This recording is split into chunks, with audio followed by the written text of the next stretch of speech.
E o Heron é um sujeito que é muito interessante, ele é muito empolgado com essas coisas de machine learning e dentro dos esportes dele é fazer o robozinho para escandalizar os vizinhos, né, Heron? Exatamente. Funciona bem, funciona bem, Tem funcionado até hoje, professor. O tem pessoal fica, funcionado. o pessoal para assim, olha e fica assim, meu Deus, o que que é isso? Pois é. Demoram para compreender o que está acontecendo. Sejam todos muito bem-vindos. Essa é a nossa aula 8. Esse é o Heron, ele foi meu aluno de inteligência artificial. Ele é muito empolgado com essas coisas. Eu acho que ele tem um jeito de passar bem contagiante. Gosta mesmo do negócio. Igual a gente falou, ele gosta muito de robótica e principalmente aí do que eu tenho visto, a parte de visão computacional. Tem muita coisa legal que ele andou trabalhando e desenvolvendo nessa área. Então, eu deixei o LinkedIn dele aí também no chat, depois vocês deem uma olhada. É bom de seguir. Bom, primeiramente, boa noite aí, pessoal. Obrigado aí pela oportunidade da gente conversar um pouquinho hoje. Providenciei aqui uma apresentação curtinha do meu dia a dia de um projeto que eu atuei nessa empresa, especificamente que utiliza aí alguns recursos de visão computacional. Mas não se ateve a só a visão computacional, não. Ao final do projeto, a gente utilizou algumas outras áreas também da IA para a gente poder ter um entregável bacana para o cliente. Bom, qual que é o contexto desse projeto, né? Era uma demanda que a gente tinha de uma instituição financeira que a gente precisava gerar algum um tipo de valor da forma com que a operação funcionava. Era bem lento e passível de erro esse processo, porque era feito todo manualmente. Quando vocês, por exemplo, vão abrir uma conta no banco, vocês têm que mandar hoje, né, uma fotinha de vocês ao lado de um documento de identidade, por exemplo, se vocês forem abrir conta virtual, né? E a gente meio que trabalhou na parte em que esse documento era enviado. Obviamente, a solução ela não tratava apenas dessa questão de comparar a face sua com a da foto, né? Mas a gente avaliava N documentos no dossiê e batia esses dados. E era justamente essa parte que geralmente demorava muito ou tinha bastante erro. Imagina só, eu tenho meus dados pessoais e meu endereço de residência e eu preciso abrir essa conta sem levar esses documentos pessoalmente no banco, né? Fica meio inviável fazer isso hoje. Eu odeio ir no banco falar nisso. Detesto fila. Porém, eu preciso de algo que confirme que essa pessoa que está abrindo a conta sou eu mesmo. O que a gente fazia? O operador recebia essas informações, tinha basicamente como se fosse uma planilha mesmo, de um lado, pegava esses documentos que poderiam ser qualquer tipo de documento. Muitos desses documentos aí, por exemplo, eram contratos diversos que você tinha que ficar localizando no contrato onde tinha determinadas informações. E isso levava muito tempo. E acaba que demorava o procedimento, o cliente não tinha resposta em um tempo bacana e gerava muito transtorno também quando o operador ele cometia alguns tipos de erros, né? Por exemplo, nessa situação que eu estou apresentando na tela, de forma facilitada, vocês conseguem identificar aí rapidamente quais são os possíveis erros, caso houver algum aí, nos dados desse cliente que acabou de enviar uma proposta? podem abrir o microfone e comentar ou mandar para o professor no chat. São basicamente essas as situações, uma situação hipotética mais facilitada, né?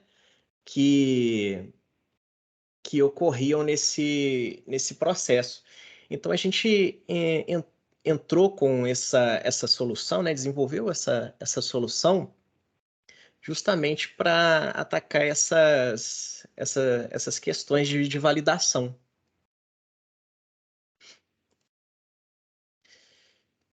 Bom, qual que era a ideia? A gente ia desenvolver um sistema, né, um sistema inteligente, que ele ia ficar analisando esses documentos que eram enviados por vocês por exemplo, pelo celular, ou via selfie também funcionava, ou via PDF, né? E a gente conseguia identificar qual que era o documento que vocês estavam naquele momento enviando. A gente conseguia extrair os campos desse documento específico, o texto desse campo, e fazer a comparação de forma automatizada com o sistema. Pra vocês terem uma ideia, era quase instantâneo a gente apontava essas divergências nos documentos. Imagina vocês terem que fazer isso aqui, ó, com centenas de documentos todo dia, centenas de documentos diferentes. É muito cansativo. Isso eu digo com propriedade que é cansativo, porque para a gente fazer esse modelo, a gente teve meio que experimentar o lado do usuário. A gente teve que pegar aqui uma grande quantidade desses documentos para poder ensinar a máquina a como que ela deveria operar. Então, a ideia do modelo era fazer essa classificação, né, que a gente chama desse documento, para identificar qual que é o documento que estava sendo recebido, né, pelo sistema. Fazer algum tipo de filtragem, né, de qualidade, porque o tanto de documentos fora de padrão, ilegíveis que a gente recebia, era gigantesca, até porque a gente teve que filtrar isso depois, que tinha muito ruído, ou às vezes tinha mais selfie da pessoa do que o próprio documento, então ficava ruim de ver.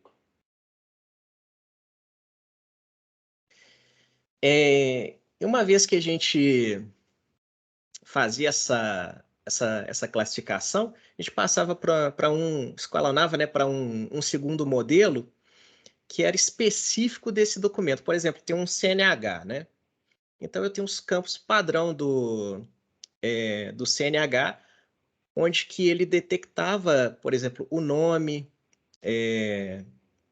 um CPF, uma data de emissão e também a foto, e conseguia extrair essas informações. O modelo de detecção, tanto o que classificava os documentos por tipo, CNH, RG, etc., e o de extração de dados, eles são totalmente customizáveis pela gente, né? Agora, as ferramentas de OCR de extração, a gente já usava esses serviços proprietários, né, de terceiros.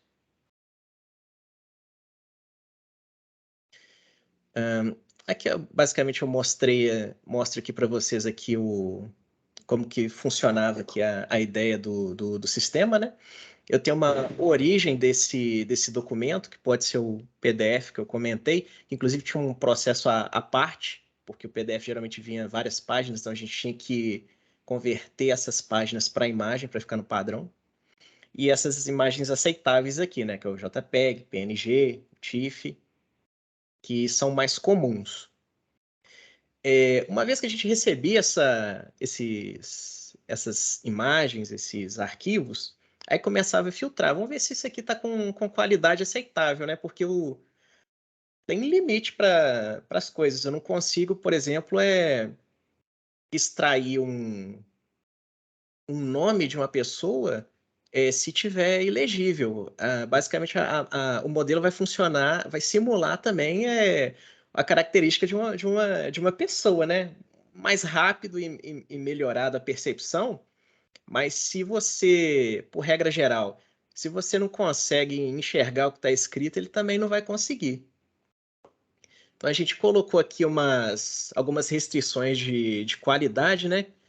Que aí usando algumas técnicas lá para avaliar o ruído na imagem. Verificamos também se o indivíduo está enviando para o sistema um documento válido, porque várias vezes a gente se deparou com foto da Mona Lisa e a gente teve que excluir esses arquivos, né, logo de cara para não pesar o pipeline lá para frente com arquivo inútil. E as características mínimas e máximas aí, né, de dimensionamento da imagem. PDF a gente dividiu ele em páginas e usou algumas matemáticas específicas aí, né, para fazer a rotação do documento no read position, né, para ele ficar na forma correta de leitura. Posteriormente a isso, aí a gente faz a classificação do documento, verifica os campos, né? Nem todos os campos são simples de achar. Aí tivemos que aplicar aí, outras metodologias aí para fazer essas detecções do campo. E, por fim, a gente passou aí para a ferramenta de OCR, que no caso ali era o Google Vision, para extrair essas informações para a gente. Enfim, a gente montou um documentinho em JSON, né, todo totalmente estruturado, com chave e valor, e enviamos para o sistema do cliente consumir, né? Aqui tem um exemplo de um dos documentos, que esse daqui é um dos mais fáceis a serem identificados, até porque é um documento mais novo, segue um determinado padrão. Mas esse procedimento que a gente fez aqui, a gente enfrentou muita dificuldade, justamente por conta da generalização, né? O RG, por exemplo, ele é muito caótico. Parece que tem RG diferente em cada região do Brasil, sabe? E tem os RGs antigos, aqueles mais amarelinhos, pessoal mais idoso, que é tipo assim, era um desafio enorme para a gente conseguir fazer a classificação deles. Então a gente meio que teve que restringir alguns documentos e para poder começar a gerar o nosso sistema e aperfeiçoando ele depois, né? A primeira leva de modelos que a gente treinou, ela foi a mais complicada, né? Porque a gente tinha zero. Depois que o primeiro sai e começa a responder relativamente bem, né? Por exemplo, com o CNH foi um dos primeiros, você teve uma classe só, e foi tranquilo. Aí, sou uma pessoa preguiçosa, né? Aí a gente usa ele mesmo para gerar os demais. Então, com o primeiro, a gente consegue uma quantidade maior para o segundo e vai ficando cada vez melhor, sabe? Sempre reaproveitando o modelo anterior. Então, precisou é, fazer, fazer tudo do zero. Mas em relação ao CNH, por exemplo, aqui tem um exemplo da detecção que ele faz. A gente separou aqui, dependendo do documento, né? Tem documento tem frente e verso. A gente considerou que o lugar da foto é a frente e o lugar das observações é a traseira do documento e ensinou esse primeiro modelo dessa forma. E para ficar bonzinho e tal, para o CNH, pelo menos, a gente utilizou 600 amostras dessas, né? 600 CNHs diferentes, mais o que foi aumentado depois, que é para expandir de forma sintética, que o nosso, o nosso universo de amostras, né? Porque nem sempre a gente tinha todas essas as amostras, até porque se trata de um documento é restrito, né? Você está trabalhando com documento de pessoas, informações sigilosas, né? Então, o cliente, mesmo que ele tinha necessidade de realizar essa tarefa de melhorar a operação dele, ele ficava com o pé atrás de ficar mandando o pacote de dados grande para a gente, sabe? Por conta dessas informações. Então a gente recebia geralmente informações insuficientes para fazer o treinamento por conta dessas restrições. Aí a gente tinha que compensar de alguma forma e o Augmentation veio a calhar nessa situação. Ok, fiz a minha classificação do meu documento, né? Agora eu vou fazer uma detecção dos campos desse documento, que é o meu interesse. O pessoal também chama de ROI, né? Região de interesse. A gente tem mais detalhes dessa forma com que a gente aplicou esse modelo aqui, mas eu deixei o mais superficial possível para não entrar em questão de âncora, de cálculo de matemática, sistema linear, um monte de coisa, para não ficar chatão o negócio. Então, vamos falar só por cima. Identifiquei que é um CNH. Agora eu quero saber quais campos eu consigo obter desse CNH. E essa é uma das partes mais chatinhas de fazer essa tarefa. Por quê? Porque o outro lá, ó, se vocês forem ver, opa, esse aqui tem dois boxes que eu tenho que ensinar a máquina o que que é. Ó a máquina, esse daqui é o da frente, esse daqui é o de trás. Resolve aí para mim. Porém, é, como eu quero um filho bem instruído, já esse aqui eu tive que ensinar muito mais boxes para a máquina, então isso aqui consumiu muito mais tempo. O recorde de anotação que eu vou mostrar para vocês como que isso aqui é feito mais para frente foi 100 boxes desse por hora. Isso porque a gente estava trabalhando num servidor em nuvem e a conexão de vez em quando não era lá grandes coisas e o ambiente gráfico também pesava um cado, né? Então, às vezes, demorava um segundo para fazer um box desse e eu sou uma pessoa ansiosa, né? Aí imagina a minha situação, ter que fazer todos esses boxes aqui, esperar um segundo para poder clicar em salvar. Isso quando a conexão não caía ou alguém pegava meu usuário lá de sacanagem e eu tive que fazer o box de novo. Então, a gente fez a anotação aqui de todos os boxes para ensinar a máquina a falar assim, ó, me retorna o nome, me retorna o campo de CPF. Isso tudo porque eu vou passar para o Vision depois. Eu estou basicamente segmentando essa imagem aqui e usando ela como input do meu OCR na etapa futura. A chance disso aqui errar num box menorzinho é muito menor do que eu errar com esse box maior. O nosso primeiro teste foi falar assim: eu tô com preguiça de anotar esse negócio de novo. Vamos imputar aqui o OCR nesse box maior aqui. E não deu certo, cara. A assertividade não ficou legal. Aí depois de muito filosofar, que a daily lá, de vez em quando te rolava filosofia. Não era assim, a gente falava, vamos fazer isso e isso, não. A gente pensa aqui, nossa, será que vai dar certo? Será que a máquina vai se comportar assim? A gente começava a conversar entre nós. O que você faria nessa situação? Como que você se comportaria? Aí, quando a maioria chegava em um determinado acordo de como ia ler esse documento, a gente estruturava isso aqui para fazer a nossa anotação para a máquina simular o que a gente ia fazer.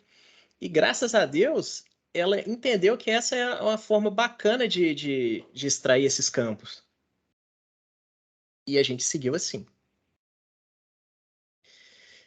Bom, do treinamento Essa daqui não é uma tarefa simples de ser realizada, sabe? Como a gente tinha muita imagem e muita imagem de N tamanhos, isso para o treinamento, né? Para a produção, aí tinha aquelas restrições que eu falei, mas para o treinamento era livre, até porque a gente tinha pouco recurso. Então acabava que a gente tinha gigas de documentos. E cada documento desse foi analisado por um especialista. Às vezes a gente sentava ao lado do pessoal da documentação para eles auxiliarem a gente em identificar o que cada documento era, e tinha documentos também que dependia do jargão jurídico de ser interpretado, então tinha alguém especialista para indicar a gente, ó, essa situação ocorre nisso, essa situação ocorre naquele outro caso, para a gente poder fazer esse tipo de marcação, porque nem todo documento é igual. Então a gente tinha uma gama de documentos muito grande, apesar de ser pouca coisa ainda. E desses mais de 100 gigas de documentos aí, às vezes a gente conseguia topar o HD da máquina, que era gigante o negócio. E ainda mais a gente topava a memória do servidor a ponto de crashar ele. Acabou que tive que aplicar um monte de técnicas para otimizar esse processo de treinamento, porque ficava muito grande e chegava um limite de hardware. Não tinha como burlar isso, porque a gente tem um espaço X de memória para trabalhar. E a máquina, durante o treinamento dela, pelo menos nas versões que a gente estava trabalhando na época, ela não queria saber disso, não. Se tinha memória, ela topava tudo. Ah, o sistema operacional precisa de memória para fazer alguma coisa. Não precisava, não vai ter mais. E crashava ele. Então, às vezes, a gente tinha que diminuir esse augmentation que eu falei para gerar dados sintéticos a custo de acurácia do modelo. Porque se eu diminuindo a quantidade de amostras, entre várias aspas, a acurácia do modelo ela diminui junto. Ou seja, se eu dou menos para casa para minha máquina estudar, na hora da prova, que era dela verificar se o modelo, se ela está acertando mesmo, ela vai tirar uma nota menor. Aqui abaixo, do lado esquerdo aqui, eu tenho um código em JSON. É uma estrutura daquela que eu falei de chave-valor. Por quê? Quando eu gero esse Quando eu gero esse box aqui, dependendo da ferramenta que vocês vão, por exemplo, utilizar para ensinar a máquina, ele pega aqui o box inicial, o box final e a distância deles para fazer um cálculo. Outras ferramentas pegam box 1, box 2, box 3, box 4. Tem várias formas de fazer isso aqui. E quando a gente está fazendo a anotação, a máquina não quer saber se isso aqui é um quadrado. O que tem nesse quadrado aqui? Ela quer saber x, y, às vezes TWH. E é isso que nós temos aqui, ó. Eu tenho, por exemplo, o nome desse rótulo, porque eu estou ensinando a minha máquina o que se trata isso. Ela não está aprendendo sozinha, né? Eu estou supervisionando ela. Eu tenho os pontos que eu falei com você, olha lá, 4 pontinhos que indica meu quadradinho. Tenho o nome do meu documento aqui, que é o nome genérico que eu coloquei, e as dimensões dele em pixel, isso aqui, né? Olha lá, 1333 por 1000. Então chega a ser um documento até grande. E, tipo assim, o documento, para foto normal, né? Mas tinha gente que caprichava na qualidade do negócio, mandava 4K ou acima. Às vezes, na hora de clicar no documento, ele sequer abria ou parava de funcionar a ferramenta de anotação, porque a imagem é muito grande. Aí tinha outro processo de normalizar tudo isso, né? Deixar tudo dentro de uma escala aceitável. Que aí já entra outra parte filosófica. Eu tô modificando a minha amostra, mas para o treinamento. Porém, no momento que ele for para a produção, será que ele vai entender? Será que ele não estava esperando algo semelhante? Então, teve conversa em dele, assim, sobre esse tipo de situação quase todo dia. Bom, treinei meu filhote aqui, ele tá com o modelo gerado. Tô lá com meus pesos, né? Já vou treinar o modelo. O que que é isso? Eu vou achar os pesos que me fazem dizer que esse quadrado tá aqui, que esse quadrado tá aqui outro e tal, para o CNH. Então achei meus pezinhos. Vou testar. Como é que eu testo? Aí eu pego uma quantidade de CNHs que eu não usei no treinamento, tá? Não pode roubar, não. Não pode usar do que você treinou, porque é como se o professor passasse um exercício para vocês na aula e não chegasse na hora da prova, mostrasse o mesmo exercício como fosse prova, que é o fato de você treinar com a mesma amostra do teste, sabe? Não rola. Aí, beleza, né? A gente separou essas amostras fora do treinamento para deixar a parte só para a gente testar. Então, é uma quantidade menor, tá? O universo de amostras aí já são menores do que o do treinamento. E falaram aí do notebook. A gente desenvolveu esses testes e parte dos treinamentos só usando o notebook. E foi maravilhoso. O pessoal estava mimizento aí falando assim: usa IDE profissional, usa o PyCharm, usa, sei lá, o Eclipse, quem tiver coragem de usar, para fazer isso aqui. Não usa notebook, não. Eu, por exemplo, adoro a ferramenta Spider para fazer plot e verificar valor de variável no debug. Nossa, eu adoro aquilo. Dá para você fazer em outra ferramenta, né? Mas eu me acostumei a usar essa, ou seja, a ferramenta boa é a que você consegue usar. Então a gente escolheu, torcemos o nariz e todo mundo começou a usar o Jupyter, né? O Jupyter Lab. E foi assim que a gente fez. A gente fez um treinamento de gigas nesse notebook e o trem aguentou de forma maravilhosa. Entenda que a modelagem para fazer isso aqui, principalmente esse que a gente detecta a classe, já que são várias classes, então o volume de amostras é maior, ele é gigantesco.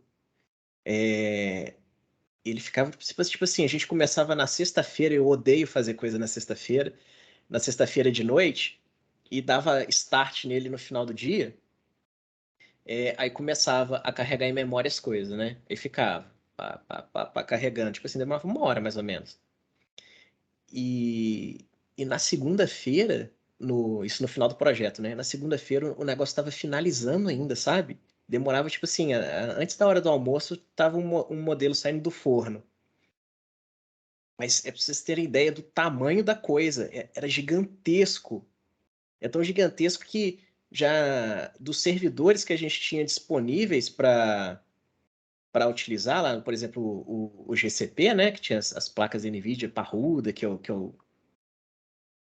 mostrei aqui, que é essas que a gente utilizava, já estava topando a memória de todo mundo. E olha que a gente otimizava o negócio, não fazia pelos cocos, não. A gente pensava na forma de não crashar o servidor, porque alguém aqui, muitas das vezes dava uma bisolhada assim no final de semana só para ver se o negócio, o processo estava vivo.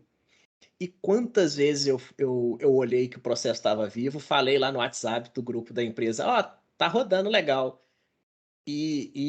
Virava o rosto, ele morria e na segunda-feira eu passava vergonha.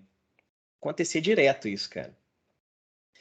Então, para os testes, a gente usava essa daqui, essa K80, a gente usou muito, muito tempo ela para produção também, para fazer o treino para valer, né?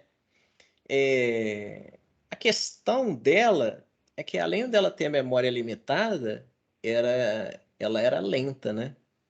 Isso até a gente descobrir essa maravilha aqui, ó, até 4. Ou eu tenho um link aqui de comparação das duas, depois eu vou compartilhar para vocês a apresentação. É quase décimo de consumo de energia de uma em relação para a outra, sabe? Enquanto, por exemplo, enquanto essa daqui consumia, sei lá, 300 watts, essa aqui consumia 40. É absurdo o negócio. E ela era muito mais rápida, mas muito. Então a gente começou a utilizar essa daqui, até porque não tinha como voltar para outra, porque o modelo cresceu demais. E começamos a utilizar essa daqui é maravilhosa, minha queridinha. Mas como o projeto está rodando hoje, eu acho dificilmente eles conseguiram utilizar essa T4, que já estava assim, chegando no limite dela também, sabe? É óbvio que a arquitetura da Iolo, que eu vou mostrar para vocês daqui a um bocado, ela melhorou. Na época a gente estava usando a Iolo 4, depois a gente passou para 5 já no meio para o final do projeto, porque a arquitetura deu umas otimizadas boas e manteve a compatibilidade de camadas, um monte de coisa assim, né? Porém, agora a gente tem a 7, que, segundo a documentação lá do Git, ela é 120 vezes mais rápida para fazer a convergência, né? O treinamento, e ela usa uns recursos de otimização também, uns algoritmos lá que ainda não pesquisei, que deixa muito mais ágil, e ágil e mais fácil o consumo de recurso de hardware. Ou seja, a esperança é que não top memória de forma mais fácil do que das versões anteriores, né? Bom, mas eu falei tudo isso para chegar aqui na parte do teste. Ah, gerei meu modelo está inteligente. Como que eu vou saber que isso é verdade? Eu não tenho condição de avaliar, não é humanamente possível você avaliar gigas de imagens e verificar se o quadradinho está no lugar certo, igual eu comentei lá da classificação. Então a gente tem algumas métricas, né? Que inclusive a gente apresentava gerava gráficos bonitinho e tal. Fiz muitos gráficos assim e apresentava lá nas reuniões para os POs ou para a diretoria que seja, mandava e-mail pro pessoal falando assim, ó, esse modelo deu X% de acerto, ele tá melhor ou pior em relação ao anterior tanto. Aí falando assim, ó, a gente acrescentou tal documento nesse modelo também. O resultado foi esse. Tipo assim, nada de número técnico nem coisa parecida. A gente acertou uma linguagem uniforme, todo mundo entendia, né, para passar esse e-mail, e usamos o Seaborn ou o Matplotlib para fazer esses gráficos, né, para apresentar para o pessoal. O pessoal vê que tá legal aqui o modelo, ó. A gente está conseguindo evoluir a proposta. E desse box, né, a gente tinha lá nosso teste, como eu tinha falado, e nesse teste a gente rodava o modelo em cima dele. Porém, nesse modelo, ele gerava, por exemplo, esse box vermelho aqui, que é um modelo trabalhando, falando assim, ó, eu acho que o CNH está nessa região. Porém, eu, especialista, falo assim, não, modelo. O CNH que você deveria achar está nessa região verde. E usamos essa métrica tal de IOU, né, que é a interseção sobre a união, para verificar o quanto que ele, qual que é essa areazinha aqui que ele, de dentro, que ele acertou. Isso a gente fazia em cada uma das amostras do teste. Depois aplicava uma média, fazia uma doideira matemática e tinha um resultado final. Fora isso para a imagem, né? Fora o IOU, a gente tem outras métricas também, que a gente verifica, por exemplo, a precisão, o F1, o recall, que é o acerto do nome do documento. Lembra que esse método daqui eu rotulo qual documento que eu quero e apresento para a máquina? Então, tem uma forma também de avaliar o quanto que essa máquina acertou o nome do rótulo. Por exemplo, eu tenho um CNH, mas se a máquina me retorna que isso aqui é um RG, isso tá errado. Eu tenho que quantificar isso aí, eu tenho que saber se ela está entendendo corretamente, além de saber onde que está o documento. São duas validações, o que é e onde está. Aí a gente aplica essas métricas aqui. Coloquei aqui embaixo aqui os valores, né, de falso positivo, falso negativo e tal, para a gente ter uma ideia da evolução dela em relação ao rótulo, né, a identificação.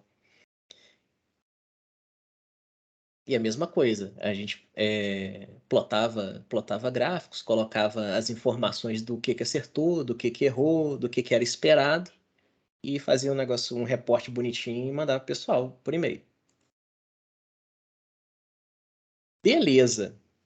Fizemos a identificação do box, de onde que tá as imagens, verificamos se ele está identificando de forma correta o label, né, o rótulo do documento, porque quando eu chegar lá na produção, que o cliente me mandar, por exemplo, um RG, a máquina tem que me falar assim, ó, isso aqui que está chegando é um RG. Por quê? Porque depois eu vou ter que startar um outro modelo específico para RG, para fazer aquelas capturas dos campos de interesse. Feito isso, eu vou passar o modelo do documento específico que chegou para mim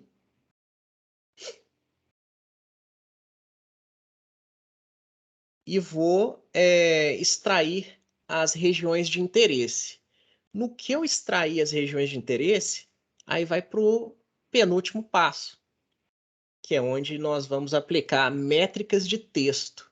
Tem N métricas. De novo, a gente sentou, inclusive tinha um colega estatístico nosso que encheu o saco para usar essas duas métricas aqui, que é o Jacquard e o Levenstein. Só por curiosidade, isso aqui também é um Jacquard, tá? Só que é para box. O Jacquard funciona da mesma forma, basicamente, que é a interseção sobre a união, só que é com letrinhas. Então usamos o Jacquard, o Levenstein e N outras métricas para fazer texto, mas aqui a gente já entra acredito que em NLP, né? Que a gente vai fazer o processamento de linguagem natural e tem o OCR, essa galera aí. E nisso a gente gerava as métricas, também cada método desse tem sua característica peculiar, como que ele é feito o cálculo. Uns utilizam uma distância, outros similaridade e tal. Na documentação que eu coloquei nos links no final, caso tiverem curiosidade de dar uma olhadinha, tem todo o processo escrito de como que chega nesses cálculos. É que eu coloquei só para a gente ter uma ideia de como que funciona. Semelhante ao nossa detecção de box, que eu tenho box que eu sei que é o verdadeiro, e a máquina me extrai um box que ela detectou, e eu vou comparar os dois, o OCR funciona da mesma forma, né? Eu vou fazer a leitura lá daqueles caracteres, porém eu sei o que eu estou esperando. Vamos supor, naquele nome do meu CNH está escrito Leandro Avelino de Paula. Esse daqui é a verdade absoluta no meu teste. Aí eu vou passar o modelo e avaliar o que o modelo trouxe para mim. O modelo trouxe Leandro Avelino de Paula 1. Aliás, Avelino Paula 1. Olha só meu viés. Já falei o dia aqui, tá errado. Leandro Avelino Paula 1. Aí para o Jacá eu vou ter 0,79, né? Que vai de 0 a 1. E para o Levenstein eu vou ter 0,89. Tratamos com o cliente uma, uma precisão ideal, porque isso aqui é muito caótico. Então a gente fala assim, ó, cliente, a gente consegue manter nesse nível aqui para cima, jamais você vai ver aqui para baixo. Então a gente tentou utilizar os nossos recursos computacionais lá para manter essa qualidade sempre no nível. Se eu fosse avaliar esse retorno que ele me deu aqui, estava excelente, podia despachar esse documento. Porque quando chegasse lá na hora de comparar lá no sistema da instituição financeira, ó, vai estar Leandro Avelino Paula, vai dar um alerta lá para o meu operador, ele vai ver o que tá diferente com o dele, vai lá, não, é um desenho aqui, vai lá, coloca muito mais rápido e segue a vida com o processo devido. A questão inclusive eu levanto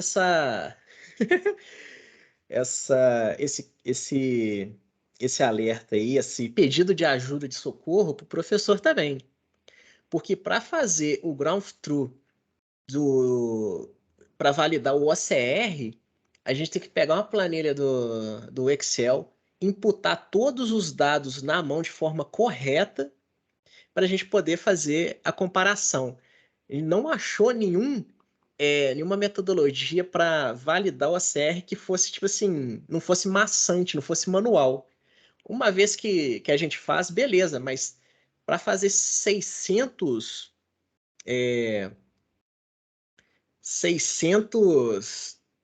por exemplo, 600 amostras de CNH e cada amostra tem, por exemplo, uns 20 campos, e cada campo a gente olhar certinho para ver se está escrito direito e colocar na planilha que a gente diz como planilha da verdade, para depois comparar, foi assim, foi a parte mais chata desse projeto, cara. Foi chato, viu? E olha que a gente usava o recurso, né, do Vision que eu vou mostrar para você daqui a pouco, para já gerar para a gente a extração dos dados, sabe? Mas mesmo assim, não é 100%, né? E a gente tinha que garantir que estava certo. Então, de qualquer forma, eu tinha que ler todo o documento e pegar os dados e colocar nessa planilha. E não foi uma tarefa legal, cara. Sério. Não foi bacana. Cara, dava até dó. Não era de sacanagem, não, mas era impossível uma pessoa só fazer isso. Você começa a perder sua sanidade, sabe? Como é que você começa a conhecer. Como você mexe com documento, você começa a conhecer a pessoa que está no documento. Sabe? Faz parte da sua vida já. E é muita gente. E ou a gente usava o Vision para facilitar isso, ou fazia como o professor falou, alocava tipo, os próprios especialistas lá da documentação para fazer dessa ajuda, o estagiário também Eu me arrependo disso, mas foi muito utilizado, mas é o que tinha. E fizemos esse ground truth para fazer essa comparação e geramos o report para o cliente, né? Gera-se o JSON específico desse processo todo, que é, por exemplo, o nome o nome do documento, seguido dos campos desse documento. Usamos aí uma camada de segurança, tratando-se de um documento sensível, né? Algum tipo de criptografia, que não vê o caso agora, para não ficar fácil de fazer a leitura, né, por esse documento. A API também tinha senha, era VPN, é a doideira de segurança. E entregamos essa solução, né? Mas aí não acabou por aí, né? Porque isso é para um documento que eu falei com vocês. À medida que a gente colocava amostra e colocava documento, a complexidade disso aqui, tipo assim, subia de forma estratosférica. E a gente tinha que resolver a questão de hardware, resolver questões políticas, né, de segurança para poder ter esses documentos. Tinha questão social também, que de vez em quando o pessoal, não vou dar o documento porque eu não quero, não estou afim, e atrasava o processo. A gente convenceu o cliente que, não, isso aqui é para você, aqui, ó, tá dando resultado, vai ser bacana.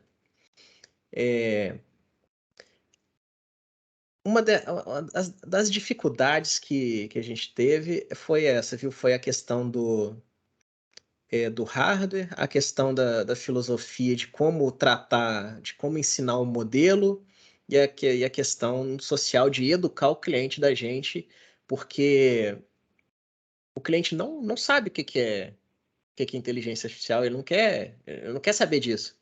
Ele quer a coisa funcionando. Ah, deu problema, preciso de recurso, igual a gente precisava de recurso aqui para fazer o treinamento do modelo.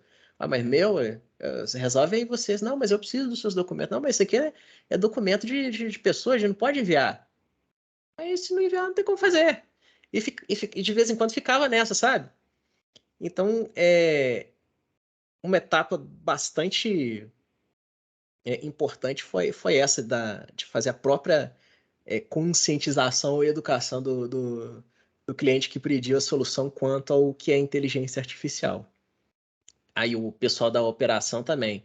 O pessoal da operação, para fazer o ground truth, aí eles digitava, por exemplo, digitava de qualquer jeito, e algumas métricas que a gente utilizava lá faziam diferença entre letra maiúscula e minúscula. E o pessoal te ensinar, o caps lock não funcionou, vai de qualquer jeito e vai digitando. Eu não vou falar que eles fizeram por maldade, porque isso aqui é cansativo. Mas eu tinha que garantir que isso estava certo, sabe? Não podia ter erro. Porque se eu errar, eu vou reproduzir o meu erro no modelo. O modelo vai aprender errado. Ou eu vou induzir as métricas a uma situação que não é verdade. Que foi inclusive foi um outro problema que a gente teve que sanar, foi esse viés, porque no meu ver, eu anoto de uma forma esses quadradinhos aqui. Cadê? Aqui, ó. O Heron, o Heron chega aqui e faz assim, ó, quadradinho, pega o nome, vai lá do outro lado, volta, faz o quadradinho certinho. Porém, meu colega, o outro analista, ele não, ele faz o quadrado maior.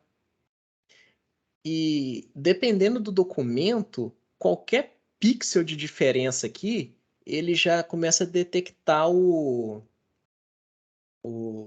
box de forma torta. E, por consequência, na hora de passar a leitura de caractere pelo OCR, ele vai cortar, por exemplo, o meio do nome da pessoa. Então, até a forma de fazer a anotação, a gente teve que documentar para todo mundo ficar alinhado, para não ter um viés de um não influenciar no comportamento do sistema. Bom, aqui no finalzinho eu coloquei alguns links que vocês podem acessar caso tiverem interesse para vocês montarem o seu próprio ambiente na sua máquina para reproduzir o que eu vou mostrar para vocês a seguir. Fiz alguns testes aqui, configurei, né, na minha máquina essa arquitetura da Iolo para a gente fazer umas detecções. Tem já um modelo pré-definido, né? A gente vai fazer só o transfer learning aqui e utilizar esse modelo para fazer uma detecção de algumas coisas que já está pronto. É basicamente baixar, apontar para o contexto que você quer, desde que esse contexto seja o mesmo que a máquina foi treinada, e executar. Essa arquitetura, quando vocês baixam, faço o download delas, já vem já com aqueles notebooks prontinhos para executar. Inclusive, ele tem o passo a passo escrito nesses notebooks, da forma com que a gente estava comentando mais cedo. Então, você lê o que está acontecendo, logo abaixo tem o resultado pronto da detecção do que for que você quer fazer. Tem alguns requisitos, né, que é necessário. Não, não é necessário exatamente você ter uma placa gráfica na sua máquina, mas dependendo do que for fazer, vocês vão ficar uma vida aí fazendo cálculo e não vai acabar, porque você vai usar seu processador, né? O CPU normal, e não um GPU. No caso da minha máquina, eu tenho várias máquinas aqui em casa com placa de vídeo para utilizar, até porque eu jogo videogame, se eu não tiver, não jogo.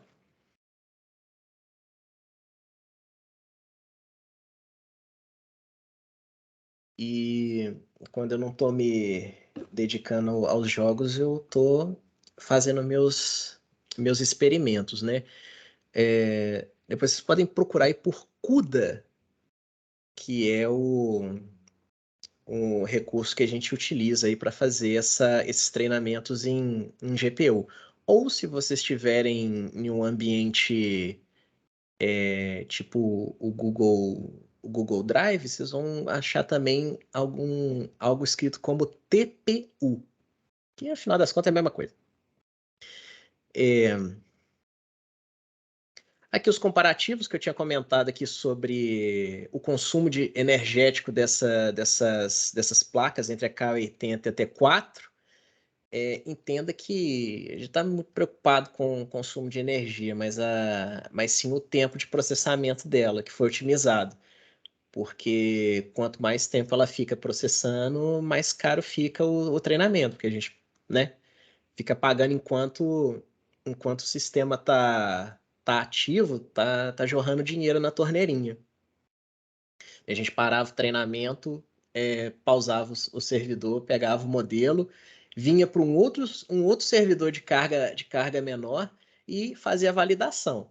Aí quando a gente já treinava, a gente ligava o servidor mais parrudo e o dinheiro comia solto.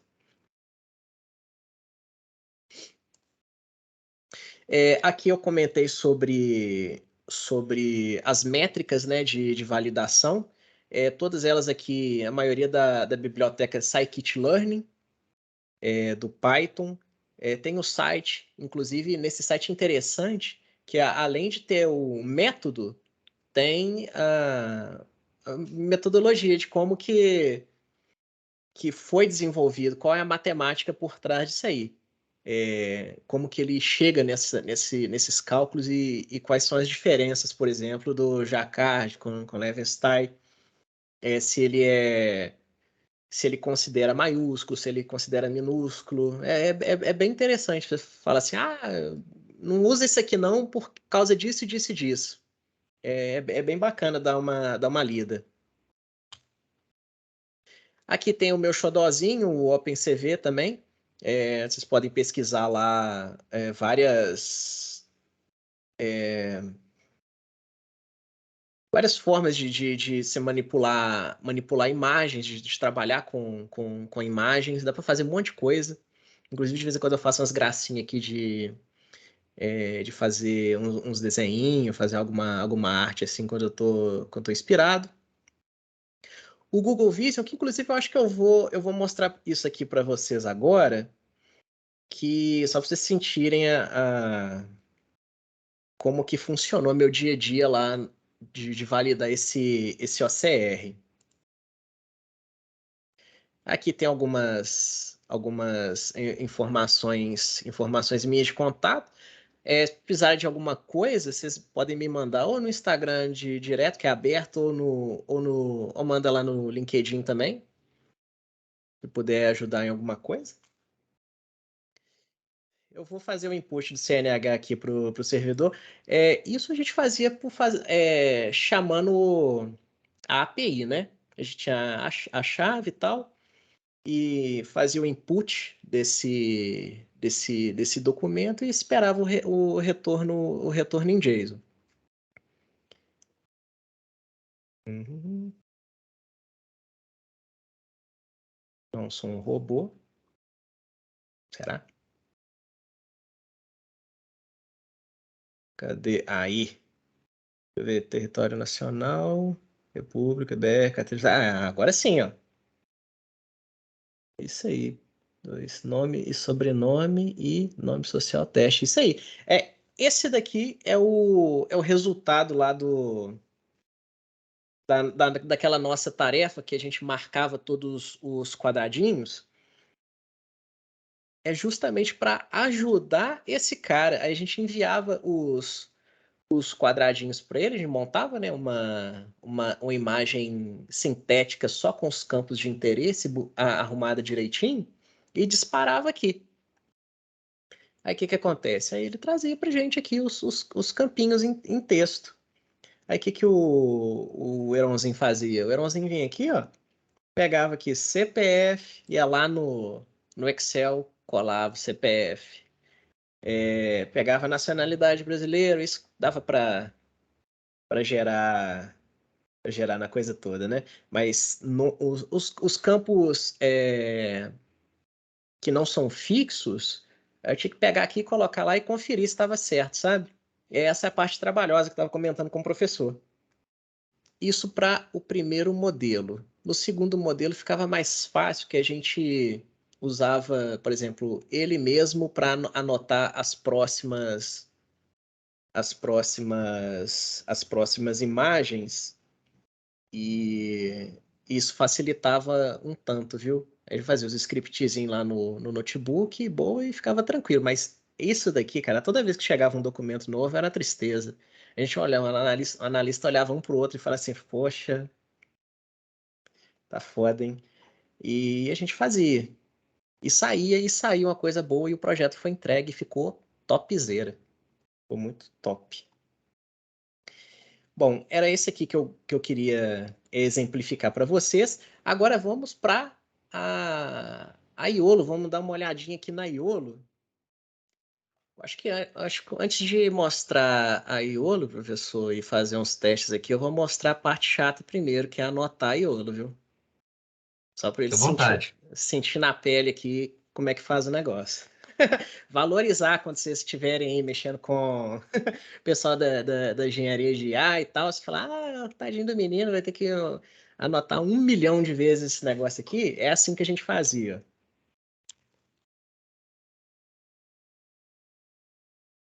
Vou iniciar aqui o sistema de anotação. Existem várias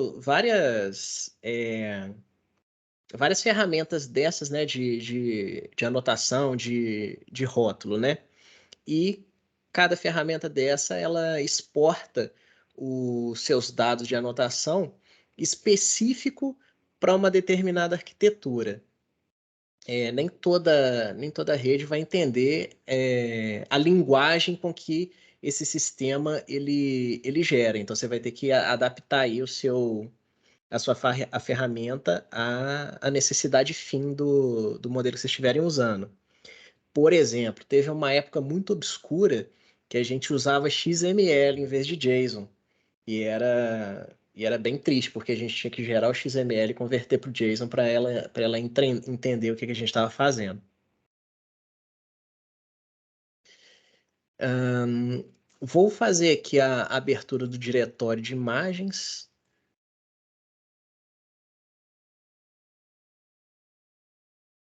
Abrir o diretório de imagens.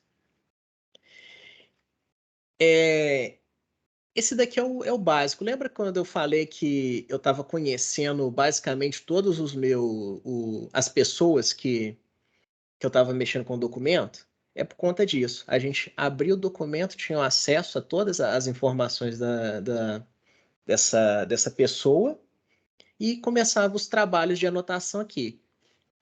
Que é o quê? Eu vou ensinar para a máquina o que ela tem que detectar e como ela tem que detectar.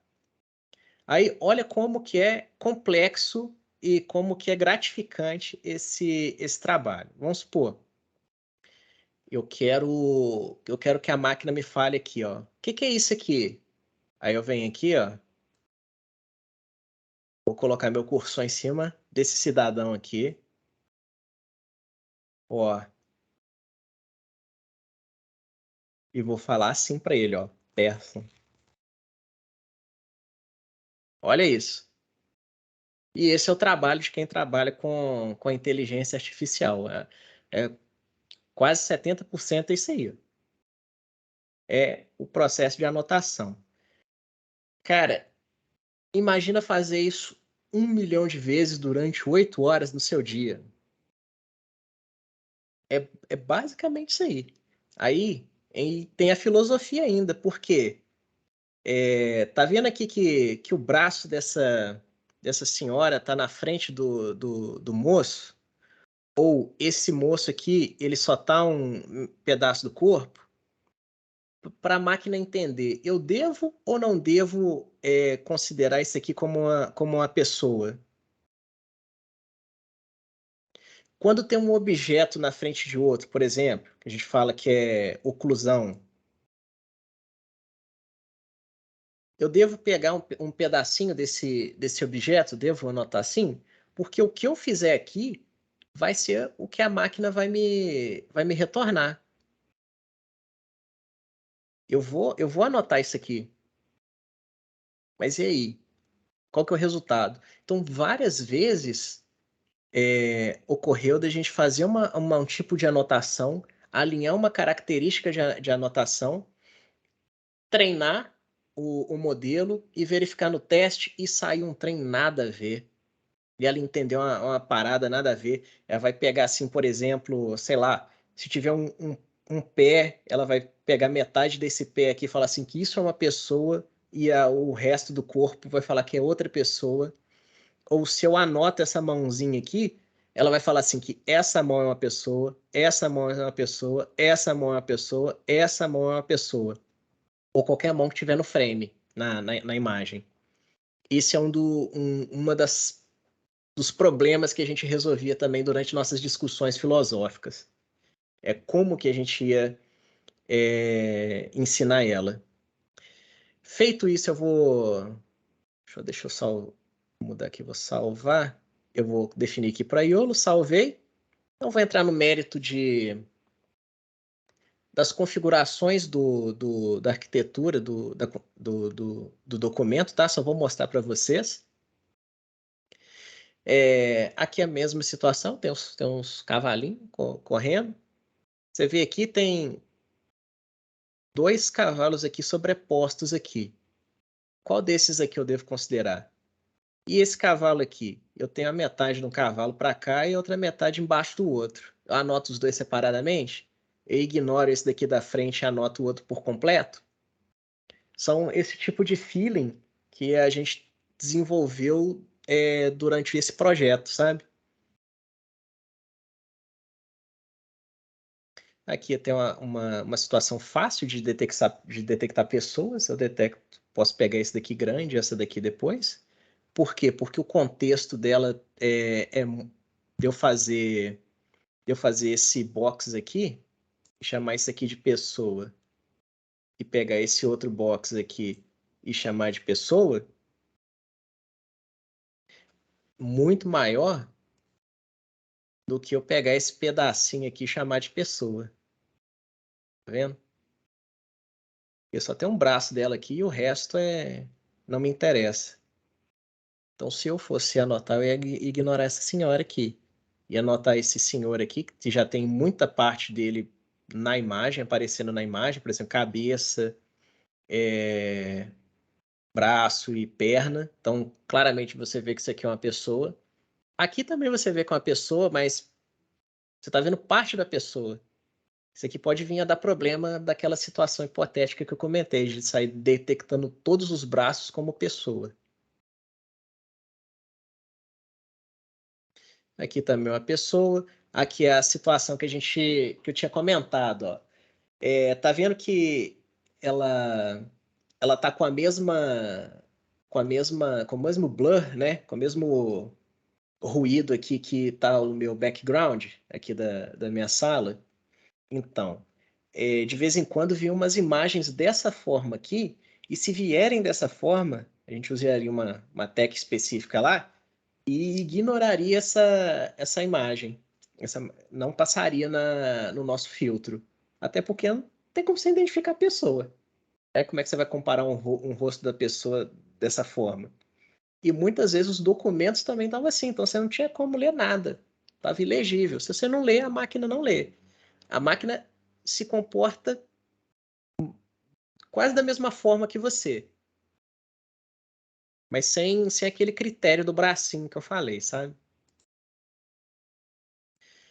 Aqui uma situação que daria para marcar aqui o que é o cavalo, o que seria um doguinho, cachorro. Aqui as duas pessoas, tá tranquilo.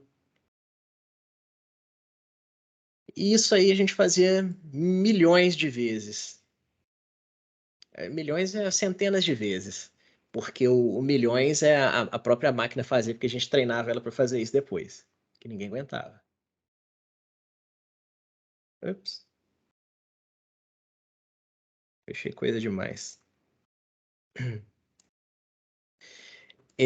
Pensando nisso, aí o que eu fiz para mostrar para vocês? Ontem eu apliquei aqui a arquitetura da Iolo em um vídeo aleatório que eu peguei na internet. O vídeo tem 8 minutinhos. Eu vou tocar ele aqui só para vocês verem o resultado final dessas detecções, tá? Em relação ao que eu fiz lá, ó, eu esqueci de mostrar aqui, ó, quer ver? Ó, imagens.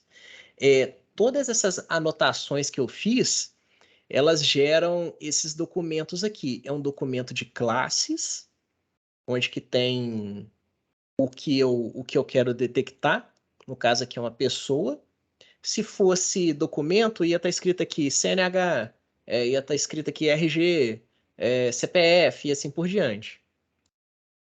E aqui, ó, eu tenho aqueles pontos que eu comentei para vocês de fazer o box, entendeu? Não necessariamente X1, X2, Y1, Y2, né? Mas aqui ela trata valores diferentes. Depois tem que fazer algumas multiplicações lá e chegar nas posições. E aqui na frente aqui se eu não me engano, aqui é a classe. É a classe 0 que ela deu o nome de pessoa.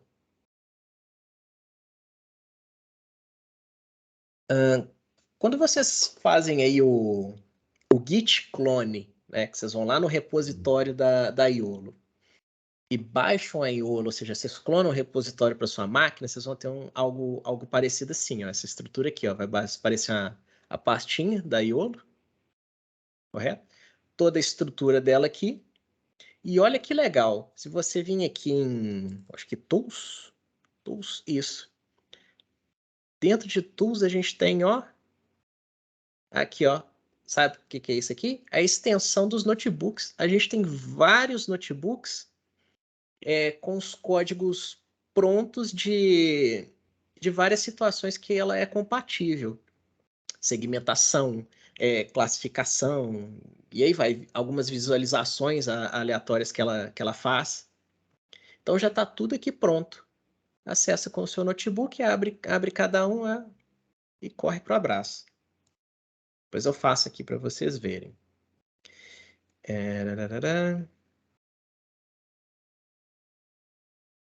Aí tá. Vou aqui em data. Esse daqui já é um modelo treinado, que eu peguei lá do repositório, né? Que é esse modelo aqui, ó, tá vendo? Cadê? Aqui, ó. Iolo V7.pt. Tem aqui uns 80 MB mais ou menos, que é onde que já tem os pesos de tudo que ela entendeu. Quando vocês forem procurar aí para as internets, vocês vão acabar chegando aqui nesse tal de Coco, YML, YAML. E, e esse aqui é o dataset, onde que tem as informações que ela foi treinada, essa arquitetura foi treinada. A gente abre aqui, ó. Aqui, ó. A gente tem o nosso número de classes, ou seja, tem 80 classes. E aqui nós temos o nome dessas classes em ordem. Inclusive, na hora de comitar lá no trabalho, aconteceu direto isso. No nosso aqui, quando eu estava na produção, era, por exemplo, 49, né, que é os documentos, e aqui, no lugar nesse vetor, estaria escrito em lugar de person, bicycle, car, ia estar CNH, RG, CPF e assim por diante.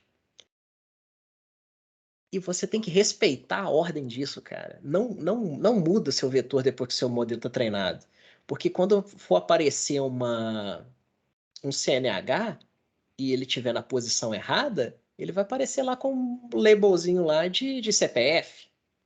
E você vai ficar louco falando, meu Deus, o modelo deu problema, eu não vacalhei tudo, vão me mandar embora, vamos dar justa causa aqui, você vai ficar louco. E aconteceu isso umas 3 vezes, o cara vai dar um Ctrl+C, Ctrl+V, consegue copiar e colar errado, e, e sai dessa ordem aqui, e tem que sair testando um por um, cara, um por um, para saber qual que é a posição correta dele, sabe, baseado no modelo anterior. E é muito chato. E essa é a configuração. Quando você executar, ele vai começar a aparecer um monte de coisa na sua tela, um terminal baixando um monte de coisa. Ele vai estar baixando esse modelo, vai estar baixando o dataset de treino, de teste, de validação. O de validação ele usa internamente, né, para fazer aqueles cálculos de acurácia, de precisão média que eu comentei lá no PowerPoint, mas indiferente. O bom mesmo é o treino e teste. Vai nessa vibe aí que vai dar bom. Aí eu tenho aqui já o script de treino, que a gente não vai precisar de treinar aqui, até porque se eu colocar ela para treinar aqui, eu não consigo falar com vocês mais, porque vai usar recurso da minha máquina inteira, então eu tive que fazer ontem. E eu fiz ontem e aconteceu a mesma coisa que acontecia no meu serviço. Demorou, né? Eu estava trabalhando na outra máquina aqui e essa máquina rodando. Aí tô olhando o processo, né? Eu fui almoçar. Aí quando eu voltei, o processo tinha morrido. De sacanagem, ela fez isso de novo comigo. Aí eu tive que colocar o processo outra vez, porque esqueci de salvar. E aí ela consigo concluir. Mas só funciona se você ficar olhando. É incrível isso. E a gente usou esse detect aqui, ó. Que ele pegou os pesos do modelo, eu apliquei ele em um vídeo do YouTube e ele detectou esse vídeo e a gente vai ver o resultado das detecções nesse exato momento. Quando vocês utilizam ela gera aqui uma estrutura de pastas com base no que você fez. Se eu utilizei um projeto do Detect, ela vai gerar a pastinha do Detect. Eu só quero fazer um teste, faz a pastinha do teste. Isso se você não customizar. Dentro do Detect eu tenho meus experimentos, que se eu não me engano quando eu vou configurar o Airflow ou o MLflow, ele também gera essa estrutura aqui dos experimentos no numerada. Então vou no experimento 6, que eu acredito que é o que está funcionando. Eu vou passar aqui o vídeo com o resultado das detecções para vocês darem uma olhadinha. Aquelas 80 classes, ela detectou boa parte dela nesse vídeo.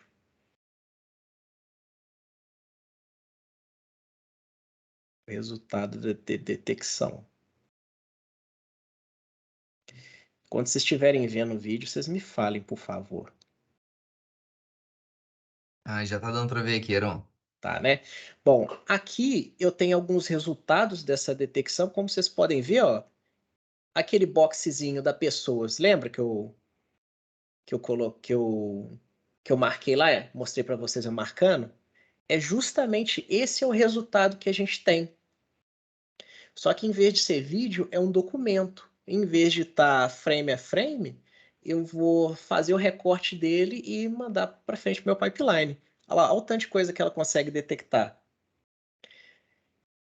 A mesma instância de pessoa, ela fica na mesma corzinha, se muda para outra coisa, para pochete, por exemplo, a cor muda também.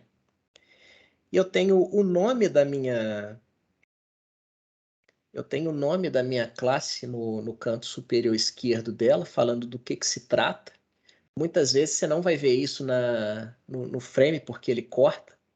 Olha lá, ó, a galera de gente que ela está detectando. Seguido daqui da acurácia da detecção, olha lá, 70, 80, 90. Ou seja, ela fala assim, ó, isso aqui é uma pessoa, e eu tenho tanto de certeza disso. Dependendo da movimentação da pessoa, pode aumentar ou diminuir, né? Mas ali, ó, tá olha só, 92, ó, isso aí já é considerado excelente para a situação da gente lá.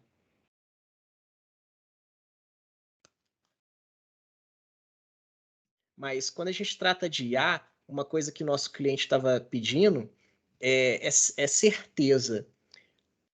A gente não, quando a gente está tratando aqui, a gente não bate o martelo que está certo, mas a gente tem uma grande chance de acertar, entendeu? Mas aquele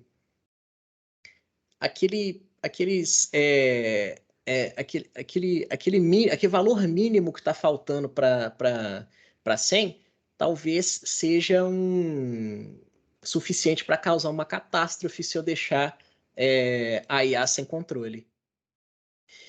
Bom, abri aqui o Anaconda, para onde que eu tenho meu Python instalado. Eu quero ver se a gente consegue, de forma facilitada, fazer a detecção daquela imagem.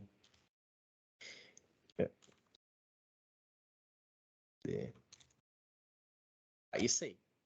Aí, vou usar o CPU aqui e, e vou apontar lá para esse diretório aqui, para a gente ver se ele vai conseguir chegar a mais de que 97 nessas duas pessoas. E claramente a pessoa. E tá estático e a imagem tá relativamente com uma qualidade boa e tal. Vamos ver o que ele vai retornar para a gente. Deixa eu fazer aqui, só pegar o diretório, inferência. Eu tô onde? Eu tô em IONV7, inferência barra, barra.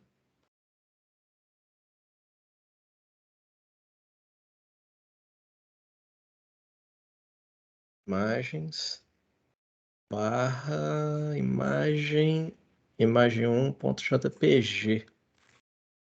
Imagem.jpg. Eu espero que dê certo e eu espero que eu não caia. Por acaso, se eu cair, você espera uns 5 minutinhos que eu volto, hein?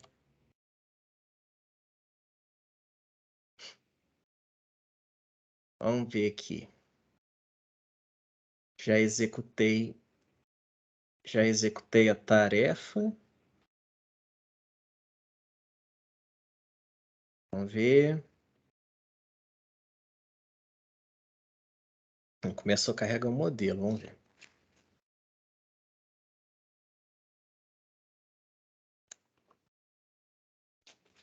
Ó, 2 pessoas, uma gravata e um bolo. Caraca, tem bolo aqui?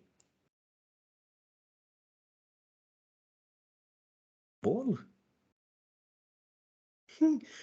Tá, vamos ver o que ele identificou como bolo. Agora vamos lá no nosso Detect XP7.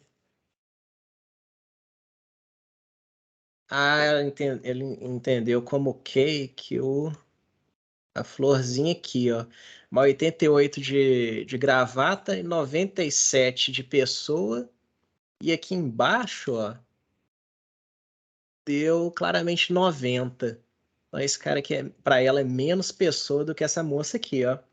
E mesmo assim, ó, a foto estática, um frame de qualidade interessante, chegou em 97 também. Talvez, se eu usar a imagem que ele usou de pessoa de treino, talvez assim ele chegue em mais próximo a 100, tipo 99, sabe?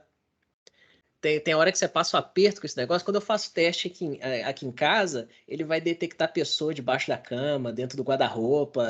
O negócio fica meio obscuro, sabe? Mas sempre tem um resultado interessante se a gente parar para analisar de forma crítica aí. Quanta coisa que eu já peguei lá no nosso projeto, situações engraçadas dessa forma. É bem bacana. E eu usei os seguintes parâmetros, né? Chamei o Python, o arquivo de detecção, que já está pronto, é só passar parâmetro.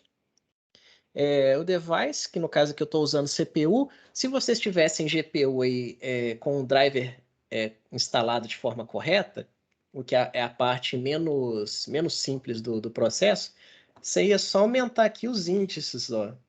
Em vez de ser CPU, eu tenho a primeira GPU, então é 0. Mas eu quero fazer com a integrada e com a offboard. Aí você bota 1. Mas eu tenho um SLI, que eu sou foda.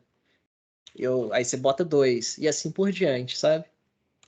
No nosso caso aqui, CPU por enquanto. E o source, que é onde que tem a imagem. Tem vários outros parâmetros, por exemplo, o tamanho máximo que ele vai dividir, a quantidade de imagens, né, o batch que ele vai consumir. Você vai salvar de quanto em quanto tempo? No nosso caso, a gente salvava de 100 em 100, que é um modelo, né? Eu vou treinar um modelo durante tanto tempo, independente do tempo, mas eu tenho as épocas, que é cada ciclo que ele faz, né, de atualização. Eu faço de 100 em 100 épocas, aí beleza, salvou. Porque se der tilt, aí você só faz a carga do modelo anterior e continua. A gente fazia isso, inclusive, em vez de treinar tudo de novo. Salvo quando tinha que adicionar alguma classe nova. Aí bagunçava o esquema e tinha que fazer do zero, incluindo essa classe. Muito obrigado, gente. Fica com Deus aí. Boa, boa aula. Obrigado, professor. Até a próxima. Eu que agradeço, Heron. Muito obrigado. Tchau, tchau, gente.